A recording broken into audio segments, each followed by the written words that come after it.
about past the time here for chanterelles, but you do still see a few. There's a nice one there.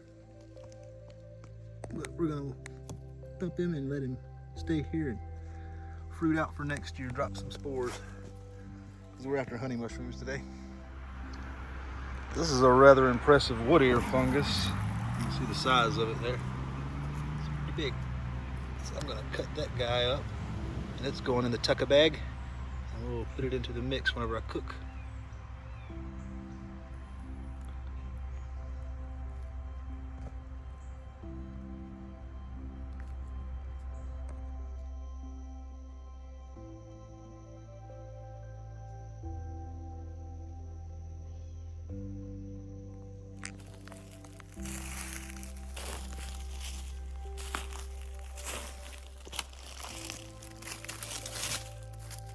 All right, this is a Lactarius piperatus, and they're edible. They don't really taste good from what I understand, from what I've read. They sure are pretty, but like, you know, they're edible, but they don't taste good. But the reason they call them Lactarius, that's their family name, their genus, is because they exude a milky looking substance whenever the gills are damaged. You can see that. You can see the milkiness dripping out of it a little bit. But yeah, Lactarius piperatus. Edible, but not tasty. You can live on it, but it tastes like shit. So this is a species that I believe is probably Amanita jacksoni, which is one of the only edibles in the Amanita family. Very pretty mushroom. See the annulus under there. And here we should have a vulva. Yep, there's a vulva. You can see down at the bottom down there how it's growing out of that little pot looking thing there. That's a vulva. But yeah, I think that's Amanita jacksoni, but it's not coming home with me today because even though it is considered edible, pretty much everything else in the family is poisonous or deadly. So I just don't eat Amanitas. I don't take that chance, but they sure are nice to look at.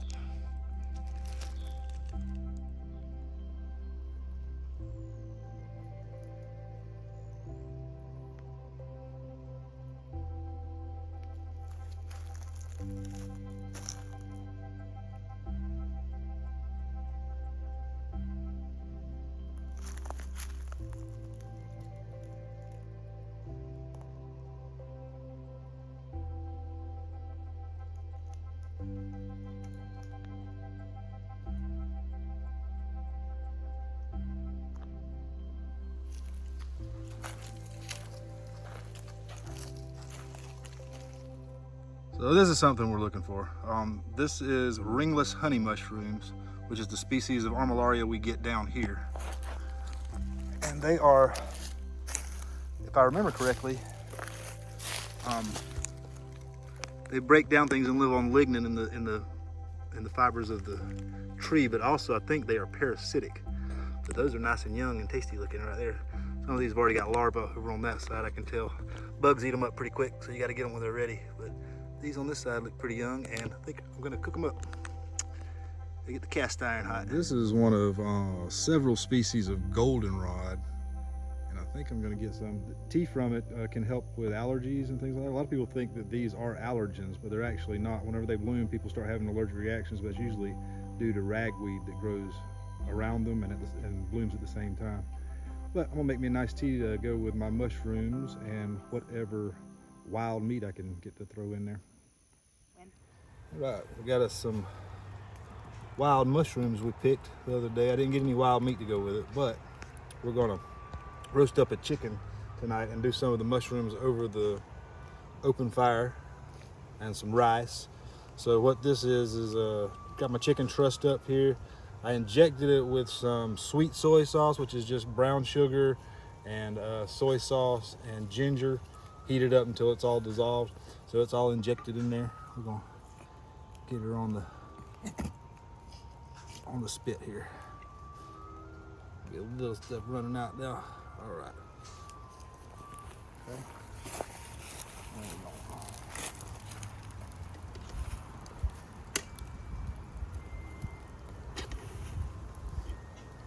already roasting. Fire's still pretty hot, but I wanted to go ahead and get the chicken going because it takes a while. And then I'll do the rice with the pot hook, and then I'll do probably some beans and onions and the wild honey mushrooms that we got the other day in a pan with some sesame oil and sesame seeds, and kind of make it an Asian-y type thing. See how she goes.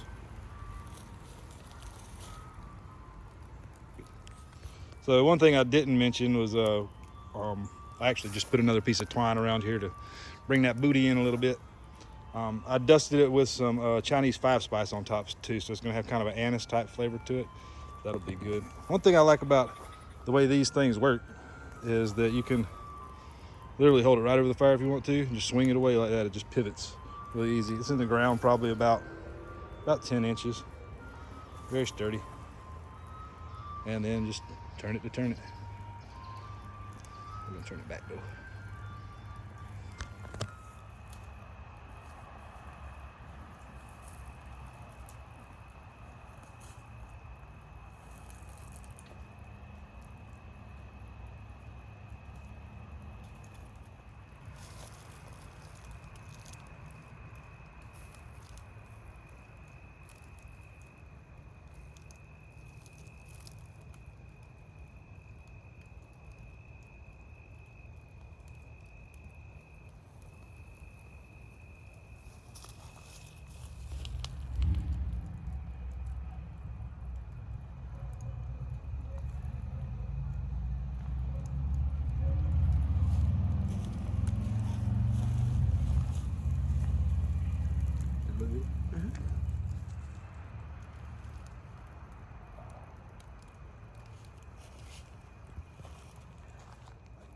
Got the fire burned down with some nice coals now, just feeding it a little at a time, building that coal bed for what I'm doing in a little while with the rice and the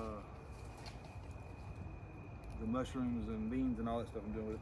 Or a nice bed of coals for that, and we're just keeping a little flame here and there, but mainly just building that bed of oak and pecan wood. Chicken looking good. I got about another 30-45 minutes left.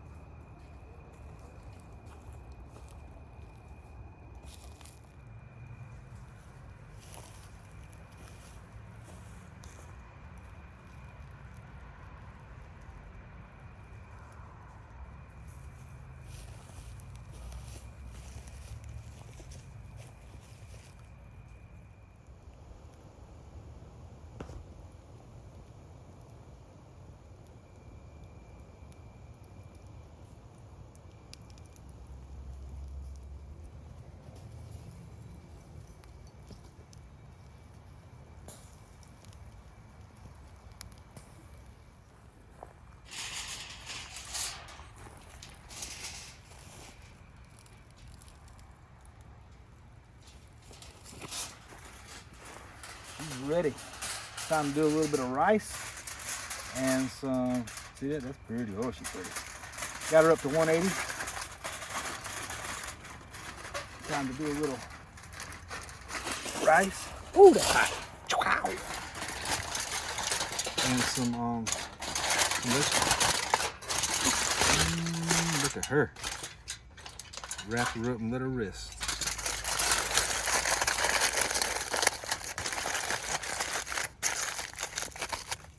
Rice time. All right, chicken's done. Time to get this resting over there, getting all those juices redistributed.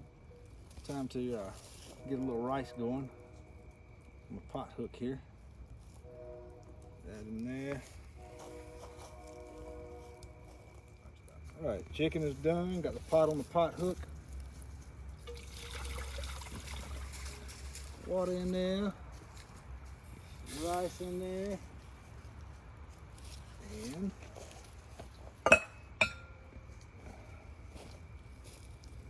now we're gonna build that fire up a little bit, get our rice boiling. After the rice is done, we'll do some vegetables. OldTownBlacksmith.com Scout Camp Iron Set in the Camp Iron section. I'll put a link in the description.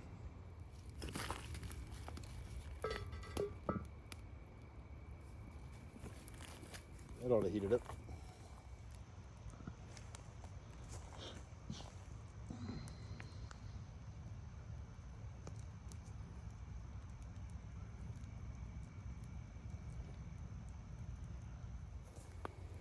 Jasmine rice is ready. Woo! Slide her in here. Oh yeah. Oh yeah. Rice is ready. Can you come in on that? Time to move in and move on to the vegetables.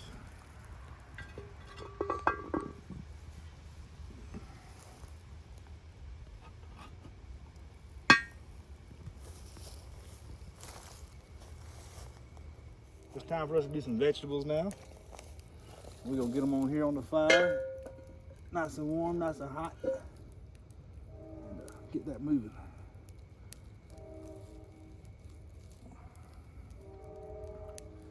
Right. Okay. All right, so we're gonna toss some things in here. I got some jalapenos here because I like a little heat. I didn't have any dried red peppers or dried cayenne. That's what I would have rather went with. And then we've got some green beans with sesame oil and onions. We're gonna start that off in there. Let that start heating up, and then in a few minutes we're gonna go in with the honey mushrooms that we gathered 2 days ago, and I have some nice wild mushrooms and some Asian style vegetables here. Cheers. Oh yeah, sizzling good.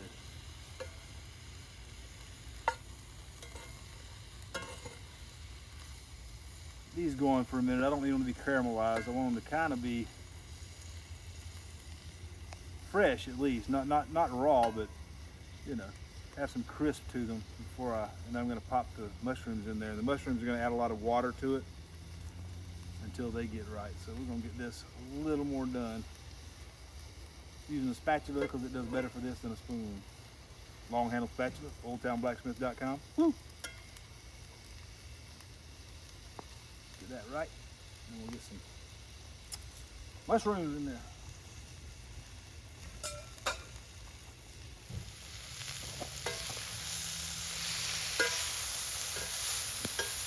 Right. Things are getting headed towards translucent. And like I said, I want them to remain a little fresh. Time to get some mushrooms in there. I did throw in a little garlic powder. We didn't have any fresh garlic. But these are mushrooms that we picked the other day. These are honey mushrooms from Cottonwood. And we picked them from the trees that you saw in the video earlier, if you were watching that video. We're going to toss them in whole because I like them big. I like the texture of mushrooms, and I like the texture of wild mushrooms, and these are particularly good. Definitely one of my fall favorites. I'm going to let them just be in there for a minute and steam down a little bit with everything else. And we're going to put in a little bit of pepper. I like a little spice. I did add some salt earlier too, that you didn't see. This is called Pirate's Bite. It's a pepper blend that came from a pepper and tea shop, kind of a little boutique down in Panama City, if I remember correctly, that Shelby got for me. So we'll put some of that in there, a little heat. It's a good blend too. Not sure what the heck's in there, but it tastes good. And put a good bit in there.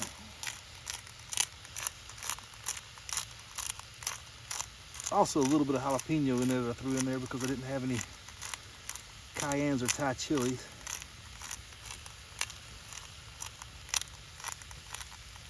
So that'll help add a little spice to it. And also a little red pepper flake, just to make sure. Bruh. They need to. There we go. A little more sesame oil.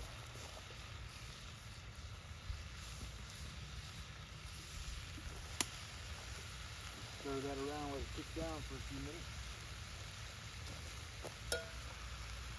Man, that's gonna be good.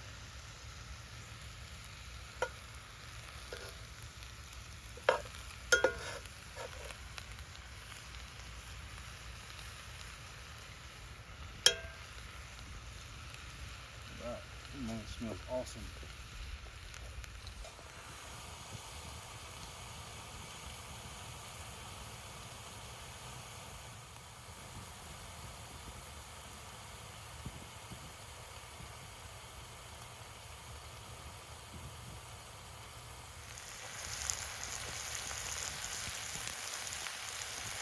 All right, so the veggies are about where we want them. The wild honey mushrooms, the onions, sesame seeds.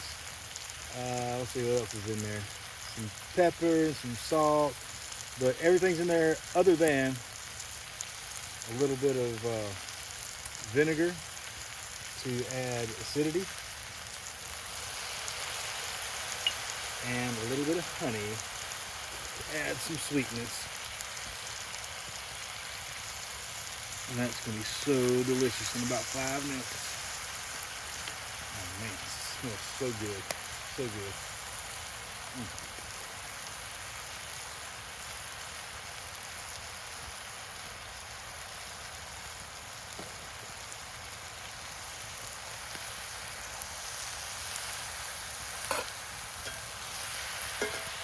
Always keep your pans well seasoned, folks.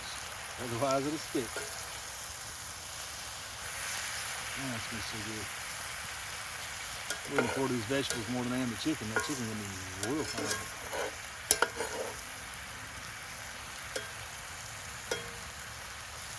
Right. Yeah, the rice comes right out of there. Nothing stuck to the pan. That's a well-seasoned cast iron pot right there. All right, back over there. Get all this in here because it's gonna soak up all that good chicken juice when I put it on now. Honey mushrooms.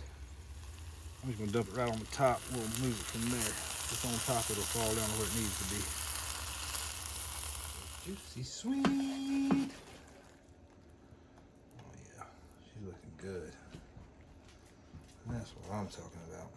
All right, we're gonna cut this up. Like I said, this was injected with kind of a Chinese situation there with the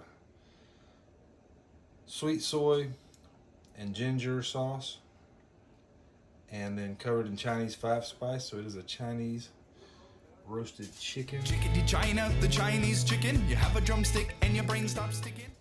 Perhaps I should have a drumstick. Yeah. Plate this up. We about to eat, y'all. Hope you enjoyed it. Oh man, that's juicy. That's juicy, juicy. I'm gonna have a little piece.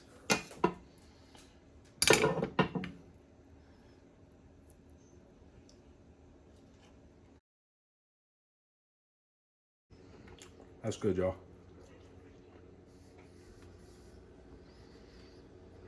I can taste a little bit of the anise from the 5-spice.